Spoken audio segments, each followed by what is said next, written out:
I am Jim Collison, and live from our virtual studios around the world, this is Gallup's Call to Coach, recorded on June 17th, 2020.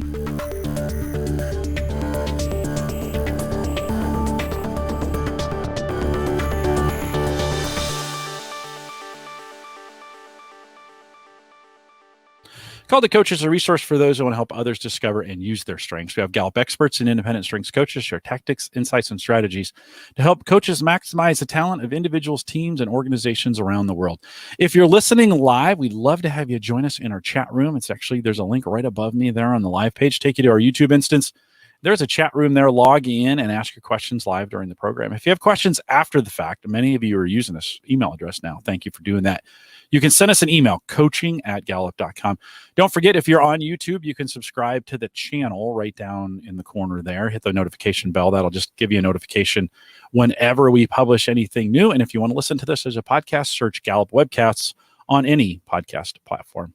Austin Solentrop is our host today. Austin's the CliftonStrengths portfolio manager here at Gallup. And Austin, it's always a great day when I get to podcast with you on Call to Coach. Welcome back. Thank you so much. Glad to be here. It's always fun. Let's take a second and introduce our guest today. Yeah, I'm really excited. When I first started working in this role a little over a year ago, one of the biggest pleasures I had was getting to know and getting to work more hand in hand with Jim Asplund. Jim, among a lot of things, he plays a lot of roles at Gallup, but one of the things he spends a majority of his time working on is leading the research efforts around CliftonStrengths. So if you think about all the things we're doing constantly in researching the impact of strengths, how it impacts organizations and communities and countries and individuals, Jim is sort of at the charge of that. So Jim Asplund, thank you so much for joining us today. Thank you, Austin. That was very nice. Well, I've got to be nice to the public, Jim. Right? I mean, I know. No, so Jim is going to be joining us here today to help talk through, as Jim Collison said, and it's like Jim and Jim. As Jim Collison said, a really exciting topic, and that's the idea. Probably one of the most common questions we are asked at Gallup is: I took my assessment a while ago. I took the assessment a couple of years ago. Should I take it again? Or I took the assessment when I was working in a different company. Should I take it again? And so that question is one of those most frequent things asked. And it's usually sort of accompanied by a curiosity of, will my results change? How consistent will these be over time? If I wait 2 years, will my strengths be different? Right. And so that's a really big question that we've been asked for many, many, many years. And luckily for us, we've got partners like Jim Asplund who are curious about the same things and have been looking into them. So we've got a new research paper that was just published this past week. It's available. I know Jim Collison's put it in the chat, a link to it in the chat room on gallup.com/CliftonStrengths. If you go under resources, guides and reports, there you go. The latest stability research of our assessment over time. So today we're going to unpack that a little bit. We're going to talk about some of the big things that stood out in the research that Jim led, and hopefully answer some key questions you may have about how it impacts your conversations with clients and your coaching. So Jim, first and foremost, why did we do this updated research? Well, it's a fairly responsible thing to do when you've had, say, 20 some million people take it since the last time you updated the research. It's a luxury we have that we have a lot of data, and we should make use of it. And the other thing that happened, just longer time has elapsed. So, and by that I mean we had longer gaps between the first and second or last time someone took assessment. So we could look at retest or stability over longer time periods than we could years ago because it's been around longer now. Mm-hmm. Yeah, I think it's a big point to highlight. We first published the test retest reliability in the technical report. 2008 or so was sort of the last time we refreshed this.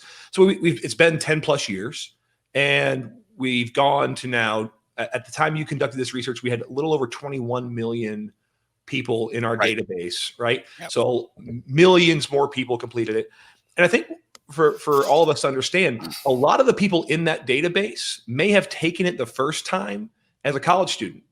Yes. We have an emerging, a big, strong presence on college campuses, and that they may have been, in that 18 to 22-year-old age bracket in college.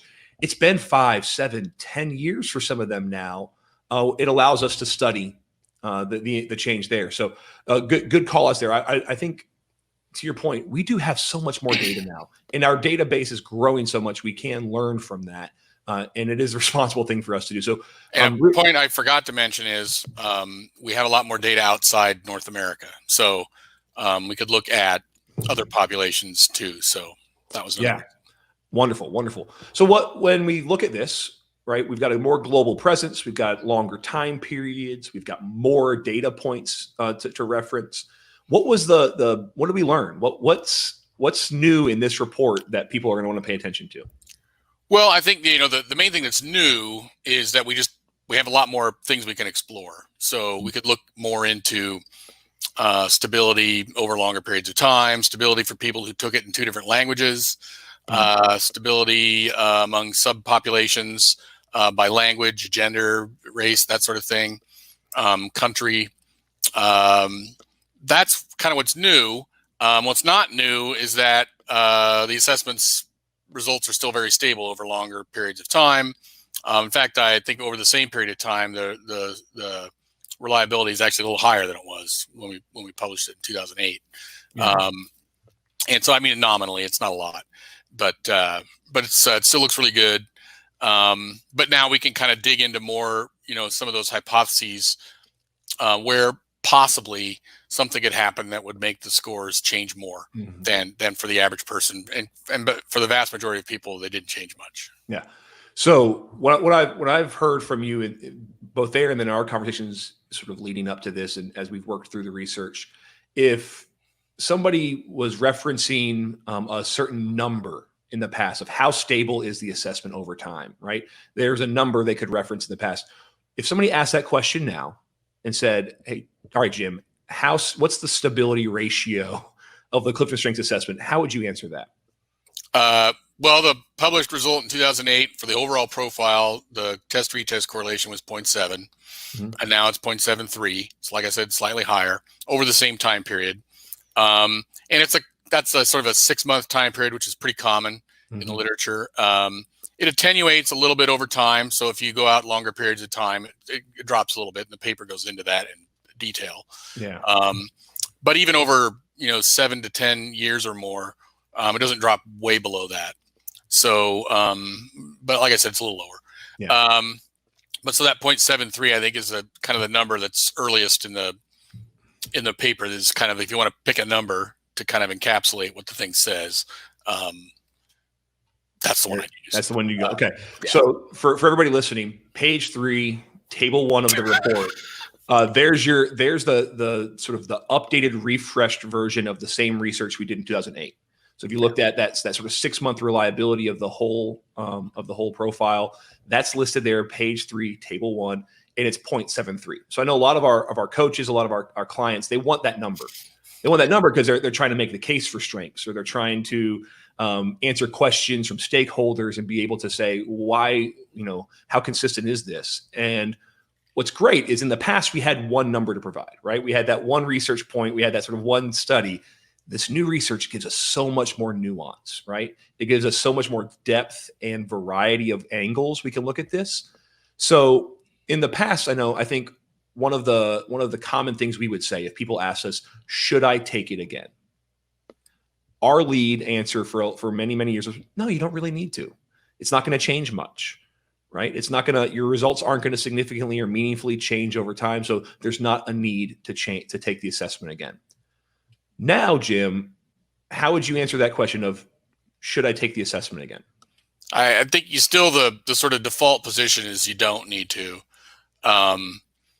We have explored some circumstances where maybe it's worth some thought, but that's the distinct minority of the population. And we kind of enumerate those in the paper, but some things you might, some of it's, some of the people, so in the study, we looked at everybody who took it more than once. So we didn't really care why. We didn't know why, for the most cases, why they did it again. Some people took it in a different language a second time.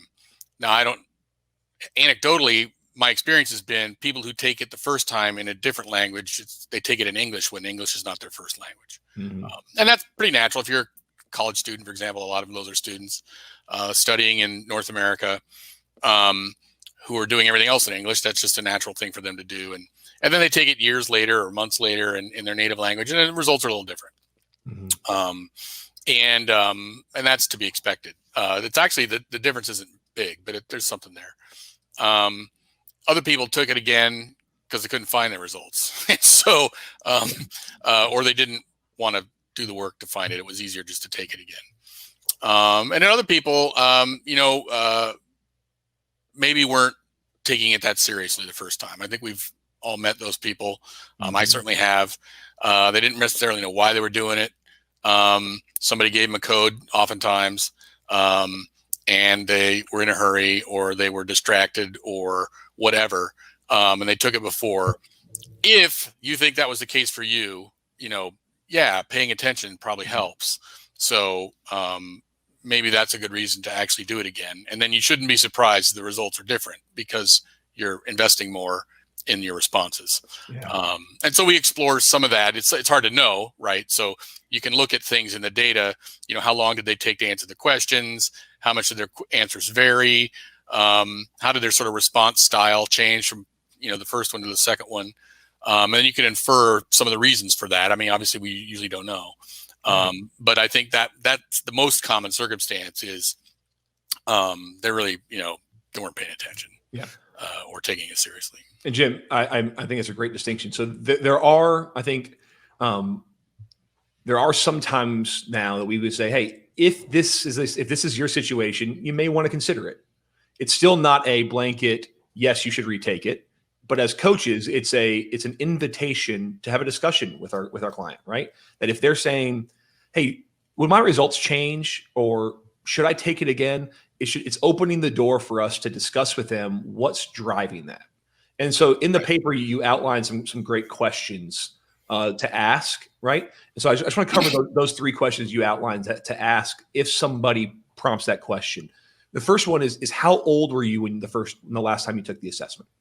Right? Because as you mentioned, results sort of correlate a little bit. We know that they will change more likely like from the time you're younger. Once you hit a certain age, it doesn't change as much or as significantly. So if they were 18 to 22 to 24 the first time they took it, and they're in their mid 30s now, maybe it would make sense for them to retake it. Sure.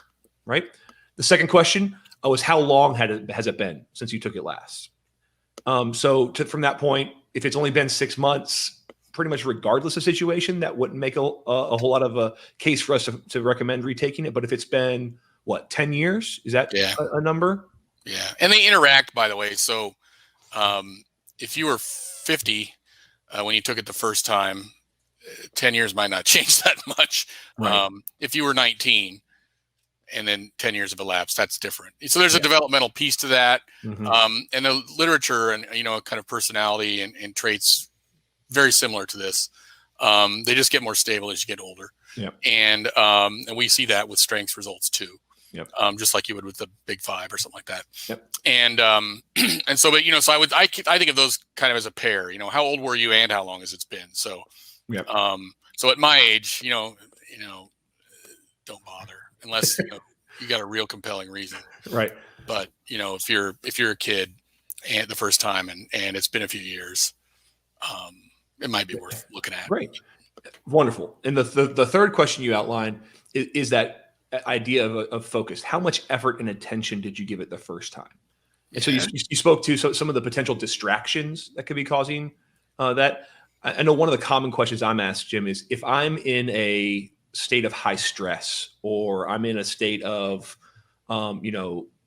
anguish or I'm really overloaded, how could that impact? Would that be the kind of thing that would play into that distraction mode you're talking about? Yeah, sure. And all we have to go on is your answers to the questions, right? And so what can alter how you do that?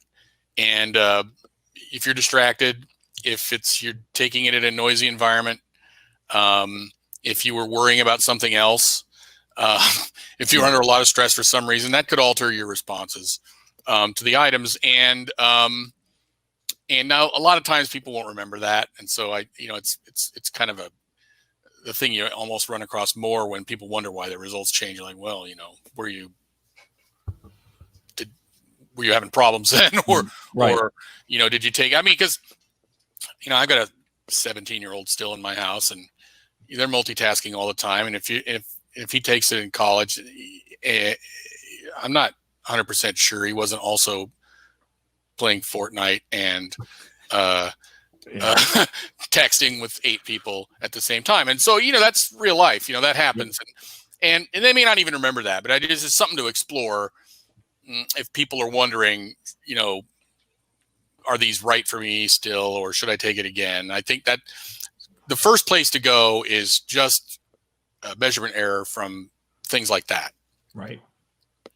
Jim, let's talk about the opposite side of things. We often talk about being distracted or being young or life circumstances, but what about those who've had intense strengths coaching or training, who understand the language of strengths, who may even understand themselves better? When we add the element of coaching or training to someone, can that affect the way they answer the questions and maybe add some bias in?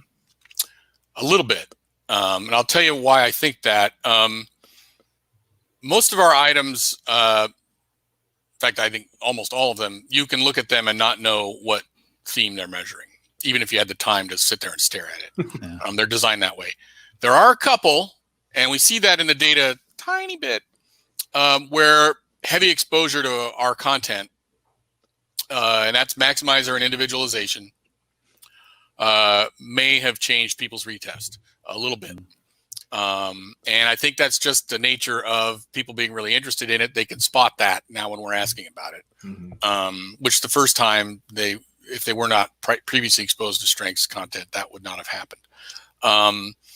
We're looking into that. I don't think there's a lot you can do about some of it. Some of it I think we can, now that we know.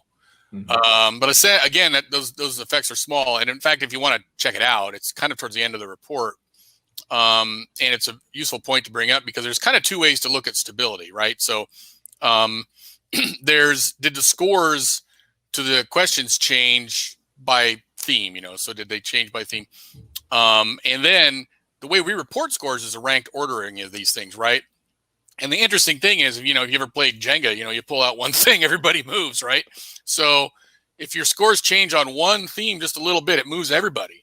And so it makes it look, in a way, the way we give out the results makes it look even a little less stable than it really is. Excuse me. So if you look at people's responses to the themes over time, it's way more stable than it looks like when you look at the kind of rank order thing.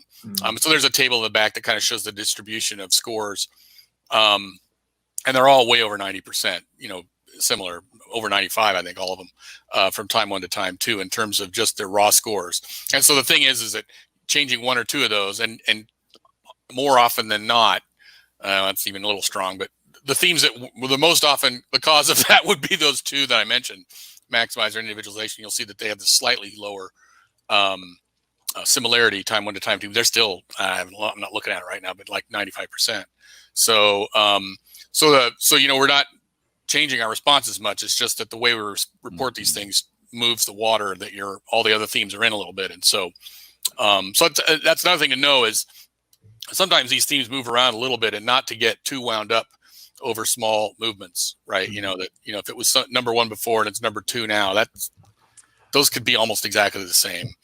And if it was number 3 and now it's number 5 or 6, it's still towards the top, and they may not have changed at all.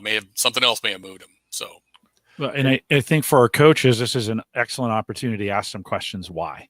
If we have 2 reports, they're working with someone, and those people are asking, like, why did this move? Those are questions to ask back. I don't know. What? Tell me a little bit about how you're being successful and what you're doing. The name it, claim it, aim it philosophy that we kind of work with.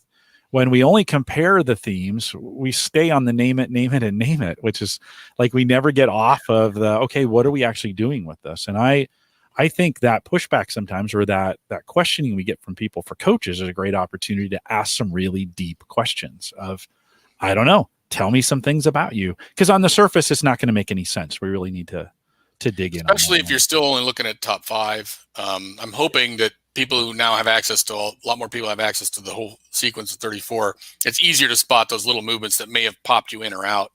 of the top 5, so you can see that it didn't go away. It moved slightly down the street, and not to get wound up about something that's probably not real. Jim, I think that's a really, really key point. In my experience, having coached, hundreds of people around strengths over the years, it's amazing how often somebody would bring 2 top 5 reports to me, say, look, my top 5 results the second time are so different than the first time. And then if we looked at the 34 for each of them, the top 10 were identical, and the order had shuffled a little bit in the top 10. And to your point, it's not even that the theme itself has changed or that the measurement of their talent has changed. It's that 1 or 2 themes shifted up and it just bumped everybody else down. Right. And so I think that's a really important thing for us to know as coaches, that it's sometimes what can appear to be a big shift for people is really not significant shift, but 1 or 2 things that have changed. But because of how the results are reported, it can appear that way. Yeah. So I think as coaches, Jim, to your point, how do we ask questions? How do we use this to inquire? I'm really excited that when we publish this latest research, right, we can still stand with confidence and say the assessment is stable over time. In fact, in our 6-month study, the reliability has actually gone up slightly from 0.7 to 0.73. If somebody asks you, do I need to take it again? Most of the time, no. But what we can now say is, but in these situations, it may make sense for you, right? And that's the beauty of this. It gives us more nuance. And you now, as coaches, have Gallup's research to back your question, to back your curiosity and saying, look, according to the research, there are some situations that it may benefit you to take this again. And so it allows us to have more confidence, I think, in having those nuanced conversations. We understand that for a long time, our blanket answer was, no, you don't need to retake it. And that we taught that. That's how I was taught. That's how I started my career as a strengths coach. And that still applies most of the time. But when we do need to retake it, we have a better understanding now of some of those situations that may benefit from it. Is that a fair summary, Jim? Yeah, exactly. And it's important to remember that, there's the reality of what your strengths are, and then there's our measurement of it. And our measurement of it's very good, but there's a limit to how accurate you can be and not make the test take all day, or ask things of people that maybe they don't want to tell you. And so I think, we need to be realistic in the sense that, this is a pretty quick assessment in terms of the time it takes people to take it. And it's accurate. But to be realistic in the sense that it is an estimate of a good estimate, but an estimate of your themes, because, we can't pry inside you, or go into, absurd detail and realistically expect people to still take it. Yeah. Over that length of time. Jim, right. Justin had asked a question in the chat room, and both of you referenced it just a second ago. So I think a good time to cover this. 0.73 doesn't mean anything to a lot of people. So what is that? If we were to put that into non-mathematical words, Austin, let me start. Well, not Jim, let me start with you. Let's put this in non-mathematical terms. What's 0.73 really mean then? Well, it's the correlation of your results, which, everybody will go, okay, great. Now what's that mean? So if you want a real world example, height and weight are like 0.8, for the general population. So, we're in that neighborhood of the taller you are, the more you weigh, sort of pretty correlated things. If you plot them, on a curve, that line's going to be pretty straight. Where, being high on one is going to be pretty high on the other one. Not using numbers is kind of limiting in terms of the way to talk about it. But I would say, it's a lot stronger than most of the things you encounter in everyday life outside the lab. So, Austin, would you add anything to that? Yeah, I would say points, if perfect correlation, meaning every result was exactly the same, would be 1. Yep. Right? So nothing changes, time over time is 1. 0.73, the layman's definition, and Jim, you can correct me if I'm way off base with this, right? That's why we do this, is that your results are about 73% consistent. That works. Right? So, if perfect consistency time over time is 1 at 100% consistency, 0.73 says it's about 73% of the same, which means the order is going to be 7 out of the top 10 are going to be about the same, right? You may see shuffling in 2 or 3. Is sort of the layman's way I've explained it over the years. Again, I think being comfortable to knowing that there's not an assessment out there that I'm aware of that's got a perfect 1, right? That 0.8 is where is sort of like something with height and weight, which you can imagine has far more data points than we have, right? To be able to plot out. 0.73 is remarkably strong. We were very proud of the 0.7 that we published in 2008. Right. So now that we're able to publish 0.73 is even stronger. Another way to think of it, you just kind of prompted a thought, which is always dangerous. If you think about, how could you be sort of perfect, that would require answering all 177 items the exact same way. Mm-hmm. And I don't know if anybody's ever tried to do 177 things in a row the exact same way, even a couple hours apart. Good luck. Mm-hmm. It's hard. Now, if we had a 10-item assessment, the odds would go way up that you could get it exactly the same the next time. So I think, people should understand the degree of difficulty of even just asking a respondent to do that on purpose would be really hard. And so if you think about 177 decisions, 1 or 2 differences are going to drop that from perfect. And that's fine. Mm-hmm. Yeah. Jim, I've seen some great questions in the chat room coming up. And so I think, Asplund, I want to run this first one by you because I think it's a great example. In the table in the report, you see some themes have higher ratios than others. Woo, for example, at 0.82. Does that mean that woo is more likely to be consistent in somebody's top in their results than the average theme? Yeah. So when you see certain themes are more likely to be consistent with people over time than other themes. Yeah.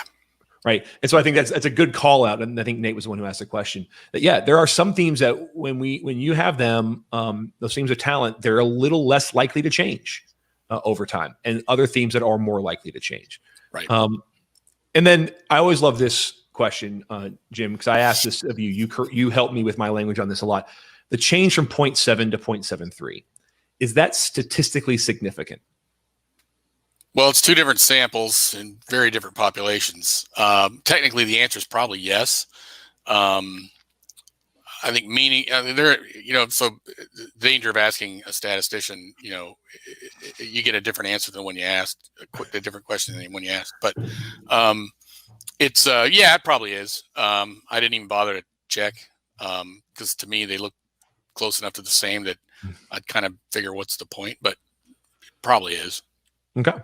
Well, and you said, Jim, your answer. I'd said no in the chat room, so I made the mistake. But you had said, well, it went up, in the sense that it's a small move. It's an increase. I don't know if I would necessarily, make a big deal about it. From that standpoint. I think that's kind of what I hear you saying. But did. Yeah, so the technical answer is I didn't check, but my guess is yes. Yeah. But I don't care because there you go. I kind of view them as the same. Yeah. And, meaningfully, the real world meaning of those differences, if they are different, is nominal. So and I think that was my point. I think if we try to start splitting hairs over that or making a big deal about it, it isn't something I would necessarily want the coaches necessarily going out and just saying, look at the change, that in the skeptics world, in the math world, and the folks who do this for a living. The real answer is better was that it didn't really change that much. Correct. Just reaffirming the previous result. And so, in science, you like replication. And in here, I kind of view that as overall a replication of our earlier result. We have a bigger sample this time.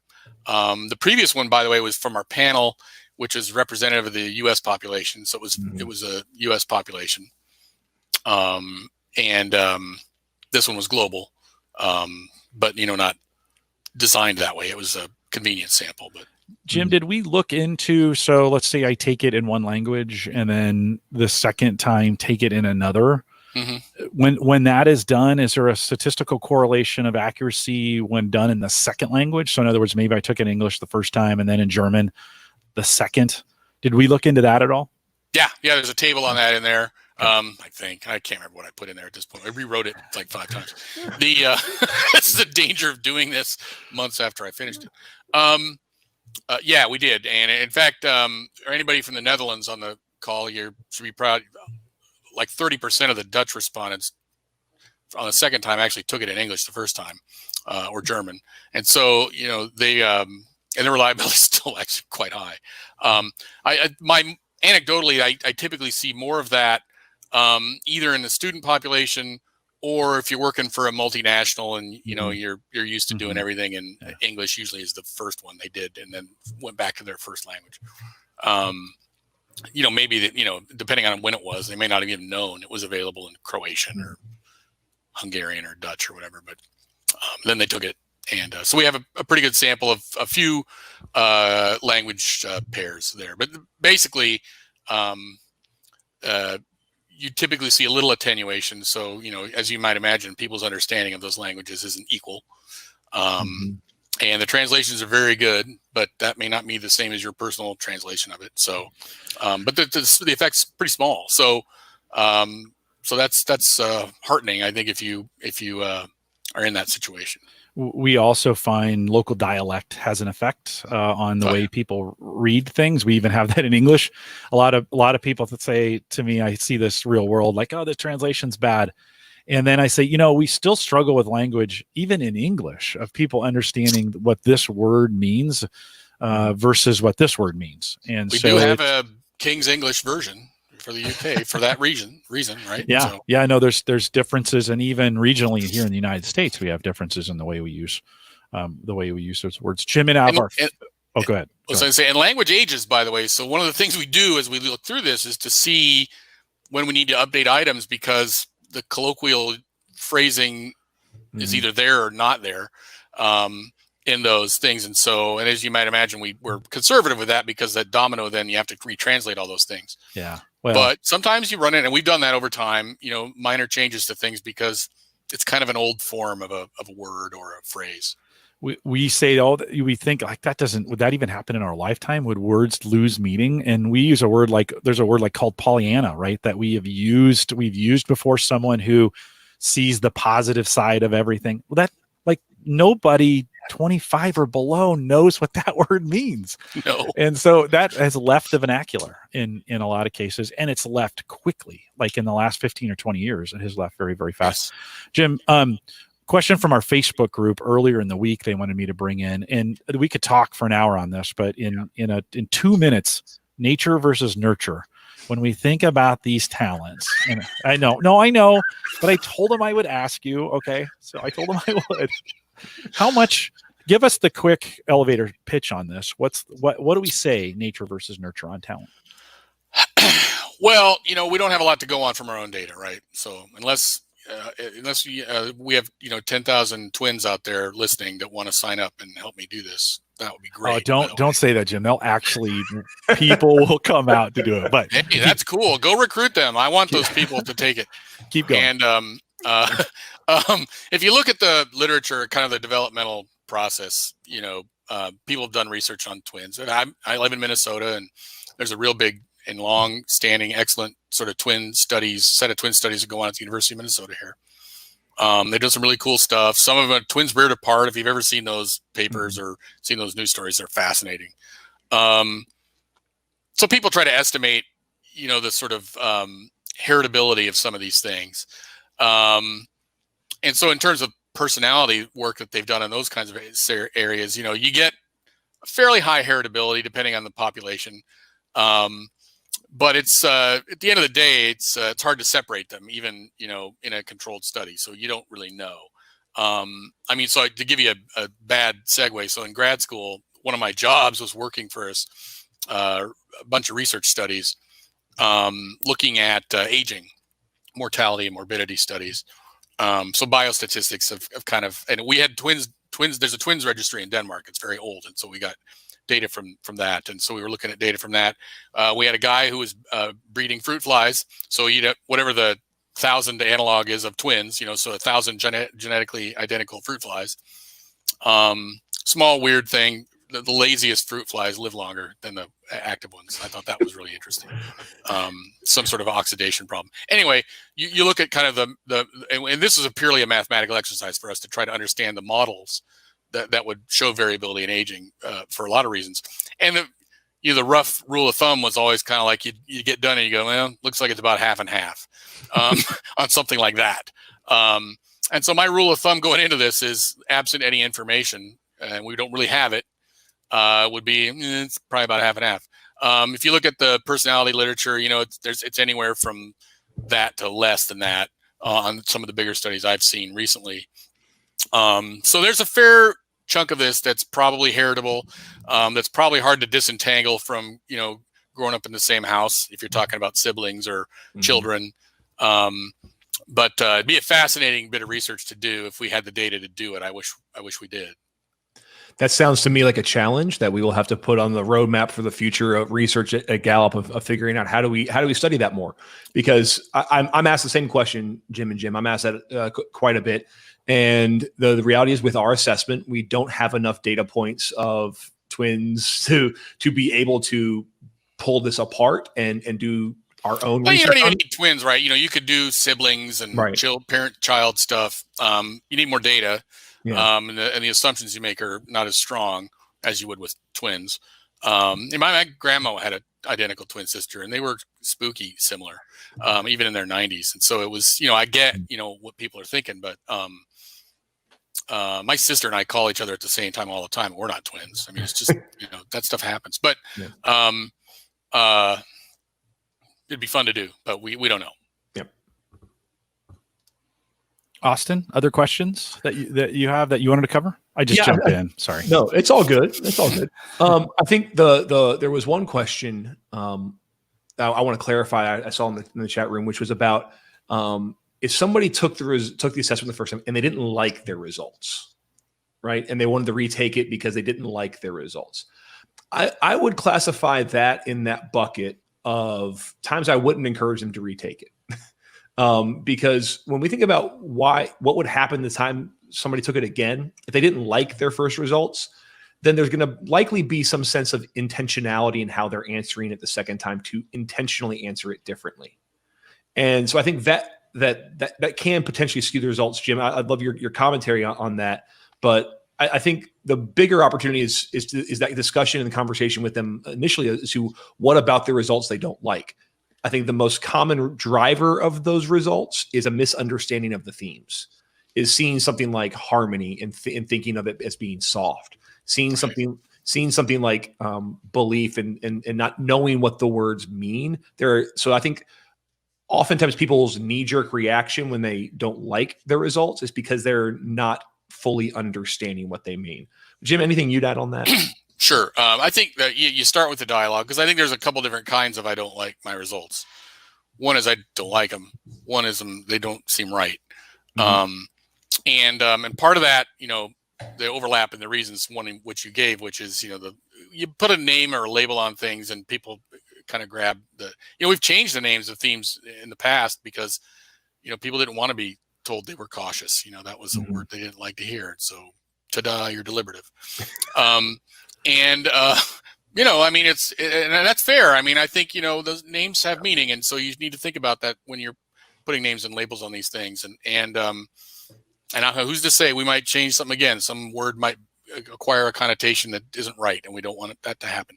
So there's some legitimacy in that, in the sense that, you help people process what that means. Sometimes it's a fairly, surface thing where, I'm in strategic planning and I don't have strategic in my top 3 themes. That's terrible. And so, people need to kind of work through it. Sometimes though, I mean, at the end of the day, the assessment shouldn't tell you who you are. It should help you explain it and help you understand it. But, I've met people who they look at it and say, that's just not me. And they can kind of make a case for that. Now then you kind of wonder how did that happen? I mean, I think they answered the questions in a way that produced a result that's contrary to reality a little bit. But sometimes it's just a failure to acknowledge something about themselves that maybe they don't like. that, I've been told I'm bossy and I got command, and that didn't really feel good. Right. And that sort of thing. And so I think part of it is helping people process, what it really means versus maybe, really means, what it means, in addition to what they think it means. Right. Right. Wonderful. All right. Jim, anything else you'd add to the report? You spent years on it. Years. I waited years to have the data to do it. Because it's funny, just so people wonder, how could it take us so long? Because I've met lots of people who took it more than once. That still doesn't mean they're easy to find. So, we didn't build our database so that you could spot them easily. And so it became kind of a detective game. Some people were easy to spot. And then you got to weed out people like me who've taken it 25 times. Because we're testing it, so there's a handful of that. Right. So there's cleaning and things like that. But our database isn't very good at tracking you, which I think you should be pleased to hear. And so it became difficult. I'm sure there's way more people than the close to the 58,000 people in here who've taken it more than once. Those are just the ones I could find. Mm-hmm. And so that's why it took a while. Yeah.